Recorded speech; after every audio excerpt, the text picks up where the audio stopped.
when we started, we said we were going to be specialized in being not specialized. And in a way, what we put out there as far as our goals to transform, change, push, really any field has sort of come back to us as a gift. So people come to us and they're like, well, you've never ever done anything in this field, in this area, but we want a fresh, new look at things. So we do have, and it's rare and we're fortunate, we do have clients that look for a non-specific, non-specialized answer. Okay. So how do you avoid that whole jack of all trades, master of none sort of? Well, there's nothing wrong with jack of all trades. Yeah. Well, I think there's two things for me. So first of all, the diversity is important because there's the range of problems that I believe design can solve is immense. I mean, traditionally, designers were focused on consulting and the consulting business. I think in the last few years, a few designers and a few companies have shown that we can stretch into new different areas. The sort of doing good, sort of design for the developing world, design for the other 90%, as well as entrepreneurial, sort of participating in entrepreneurial ventures and whatnot. And these are two new areas for design to sort of go into, which I think are very, very exciting. We, of course, and a few people here in the room are thinking about putting these two things together as well, which I think is exciting. Mm-hmm. But the other thing is that I strongly kind of believe in and pursue is the fact that I think design is sort of a succession of, a very linear succession of fields. And these fields are, strategy and branding and industrial design, software, app development, user interface. And that succession of things is traditionally looked like, seen like this, where you have to hire basically a different agency, a different person in every single one of these fields. But I do think that brands today really need integration more than anything, more than a single awesome little advertising campaign here, or more than just a single sort of product. They need actually that integration to sort of feed, that integration to be complete and to feed onto itself. Sure. So I talk about 360-degree design, which means that we actually believe that we want to take our project, our ideas, and turn them into everything that they can mean to a consumer or to a business. That doesn't mean that we have to do all of this. It just means that we're a participant. We're part of the discussion in all of these phases. Now, for some of our clients, we're doing all of this, but for many of them, we're simply a presence, making sure that there is continuity in the product, the idea, the way a customer is approached, and the way something is talked about. So you're like the guardians in some ways. Well, and yes, and I think that's where I start talking about the sort of the golden age of design. Which, if you look at the 40s, 50s, if you look at people like George Nelson and Raymond Loewy, and if you look at these personalities, they used to very much be the shepherds of the brands that we're working for, whether it was Herman Miller, whether it was Coca-Cola. They were the key advisor on all of these phases, on what it meant to make a product and what it meant to speak about it. And that completely changed. Advertising and marketing, in many ways, in the 70s and 80s, took over, essentially, the leadership of a brand. And I find that the world around us is changing the cards again, simply because of the kind of ongoing relationship we have through the internet, through online, through blogs. Consumers are talking to each other a lot more, a lot faster. Reviews aren't, you can't just sort of throw some brand statements and say, this is what we stand for, and this is all you're going to see of our brand, which is a 30-second, 60-second ad on TV.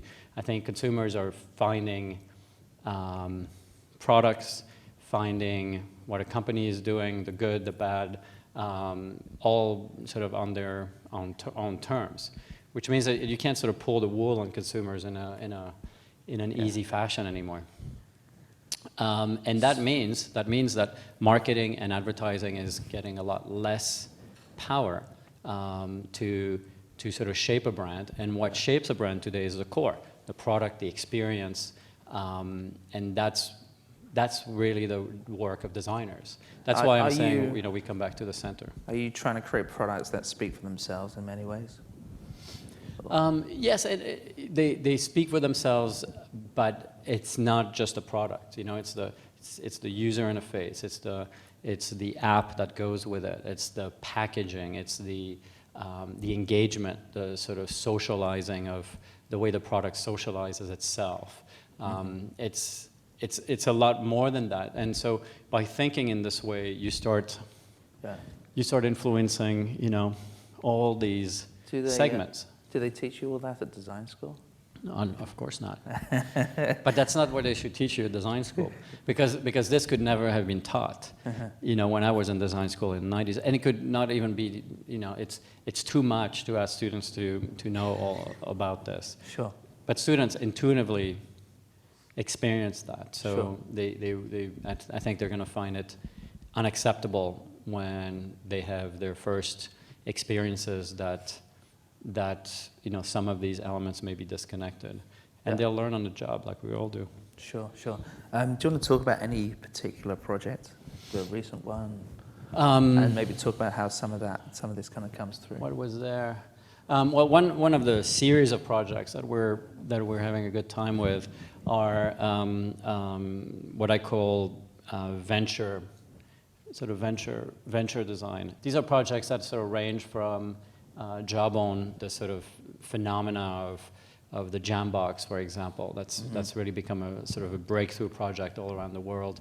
And so moving a company that was doing a lot of headsets to a new space, such as speakers, and then soon what I'm wearing on my wrist, which is health and health, sleep, exercise monitoring, and whatnot.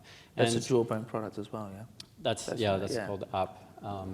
And the range of things that are thought about when we launch a product, from the way we reach out to the creative community with sort of custom VIP, unique packaging, to the way things are explained in store, to the way things are promoted online, for example. But these kind of ventures, which I call venture design, are so exciting in this way, and there's a number of them from. So is a venture design is where so you're working with a smaller company, you're collaborating. Sometimes they're a smaller company, like Pact back here. These were two students I met, and I always wanted to build an underwear brand. I thought nothing had been done really since Calvin Klein and the big logo and the big. Sure. And this is a really fun one. We did this one with the Sierra Club. So with Pact, we basically do a new collection every 6 weeks. Yes, everybody's taking a picture of me with it's me with the underwear behind.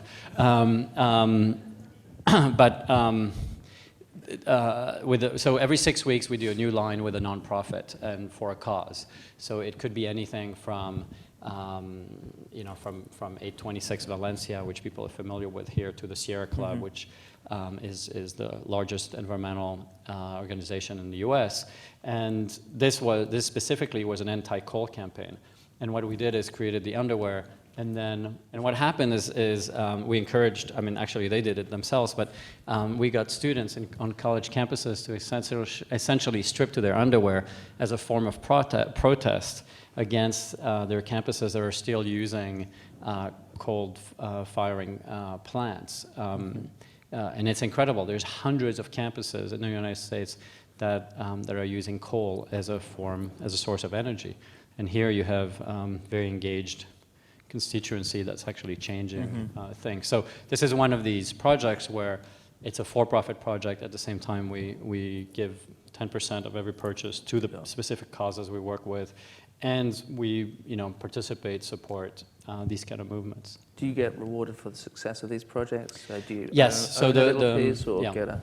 So the business model that I think is exciting for me and that's changing so drastically, whether it's things we do with Jawbone or Pact or things that we've done with Herman Miller, with large companies, is I don't believe that design is a short-term assignment. I believe that we have to be long-term partners in order to make a difference. A brand needs to be curated over years for it to acquire the right meaning and the right, to be refined, over a long period of time, to be good, to be strong, to be visible, to be relevant. And so how do you hire, designers, expensive, designers when you're a small, medium-sized, or large-sized company, and you keep them on forever, because you need that input. You need to build a brand in this way. And so there is, it's basically too expensive for most companies. So what we have done for the last 8-9 years, and that represents 50 to 60% of our work, is established partnerships. So we can keep working for Pact and Jawbone and Herman Miller on an ongoing basis, pretty much nonstop, and we get a form of return on our investment, which is equity, royalty, and we become true partners with these companies. So the success of these projects is very dependent on design and our own sort of ongoing involvement. It's interesting because I suppose within the communication space, I think a number of ad agencies over the last few years try to get involved in IP, and I feel they more or less took a step back after getting their fingers burnt. It's a lot harder. Yeah. It's a lot harder than again producing just projects. And I think it demands to be creative on the business side. And what we realized is that you have to design the business as much as you design, the creative part.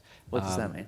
So designing the business means we had to really look at the way we did business, the way we created a contract, and what we realized is, honestly, a high school kid can run a traditional consulting, business. It's how many hours you work and, what you're going to charge your client, and your incentive is to finish the job faster than you had proposed, which in the end isn't good for the client and isn't good. It doesn't produce the best work. We all know that it always takes more time to do good work, and so that business model was pretty much boring. When it comes to uninteresting, uncreative. And so what happens with startups and partnerships in general is that every company is at a different stage. You have to be really creative about what's going to make sense. It needs to make sense now. It needs to make sense in 3 years. It needs to support the kind of ongoing long-term involvement that they need and that you want to provide. So every single contract, every single arrangement is different. There are levers, there are things that are the same, but every partnership is entirely different, and you have to make them work over time. Because if one of the two parties gets burned, how do you? It has no longevity, right? So it constantly needs to be fixed and tuned to continue to work for everybody involved. It sounds rather complicated.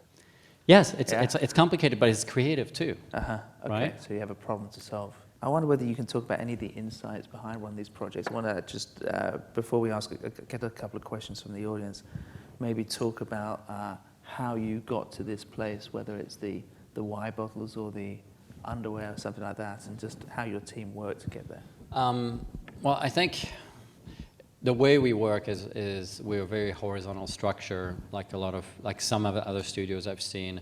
We all sit at the same table. We have no departments, even though we have strategy and graphics and brand and packaging and user interface and all these different things we do. We just mix everybody. I never really know who's going to be next to me. It could be an intern, could be a senior designer, and we essentially gather around ideas, and we will spend a rather long amount of time on the initial phase, which is, what is the core idea? What's the fundamental breakthrough that we're going to see in the next 2 to 3 years in a certain field, in a certain product category. And once we've captured that, once we got really excited about that notion, about this concept, we then apply it, we execute it, whether, again, it's an interface, whether it's a piece of packaging, etc. So we build it around the idea, because I believe that businesses need to capture ideas and connect to their consumers through ideas. And those ideas may be ideas for the product with a mix of social engagement, notions of sustainability. I mean, all the things that are so relevant and so important in the world that we live in can be integrated in that. So it's not a specialized practice of social design or a specialized practice of sustainability. It's all a part of the project. And then we pursue the idea relentlessly. I mean, this is, we're years down the line of these projects, we're still like, this is the core idea. What is the best expression of that core idea through that execution? Again, whether it's an online video or a piece of packaging. Super. I'd like you guys to please thank Yves Béhar. Thank you very much.